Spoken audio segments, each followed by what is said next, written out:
If you've been following along with our progress here on restoring windows, then this is probably the most exciting part here. So this is where, our sash is all cleaned up, it's primed, we cut our glass to size, and we're ready to put the panes back in and get the glazing in. The glaze that I use is Sarco brand, type M glazing, and it actually just looks like a lot of putty. So you want to take it out and you want to really knead it and get it nice and soft. The more you knead it, the more pressure, the softer it'll be, the easier it'll be to get the glaze in the sash rabbets. And I don't actually need this much at this time, but this is what's left in my bucket right now. So this is what I'm trying to make sure it's all nice and soft, and that any of that linseed oil that maybe has gathered is worked back in.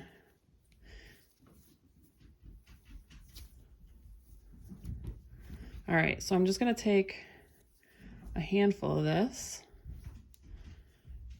and I'll show you what I did to start. It takes a little bit of time to sort of get used to glazing. And so when I first started, I would do one pane at a time, and I'll show you how I do that now. And then I'll show you sort of as I learned to be a little bit more efficient and go faster. I'll show you how that works. So before we put our glass in, we want to make sure we bed the rabbet. So we're just gonna take this glazing, and you can use a lot because you don't want too little. Too much is okay. You're gonna cut out the excess anyway. So I just use my thumb to get a good amount of glazing in that bed. And one thing I didn't talk about when I was cutting the glass is that you don't want the glass to be super tight in the sash. You want it to have just a little bit of movement. The edges should sit into the rabbet, but if it's a little bit loose, it's going to be easier to get the glass in, less likely that it'll break. Since wood expands and contracts, you don't want the glass to be super tight.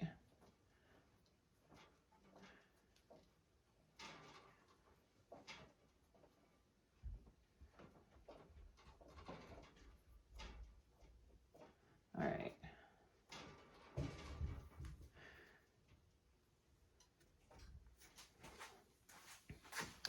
So I like to be able to move around my little work table here, just to make it easier. I know the professionals have learned how to do this and with just standing in one place, but I like to be able to move around my sash here. All right, so once you get the glazing bedded in this, you want to take your piece of glass, and where all the glass is going. You're gonna set it in here. You wanna make sure that it's gonna fit nice. And then you just wanna put some very even pressure, because you don't wanna break the sash. I've done that. That's no fun. Then you gotta cut another piece of glass. And see how it's squeezing out on the other side? This is what's gonna create your airtight seal on the inside, because this is the outside of where the window's going. And that glazing's all getting sealed.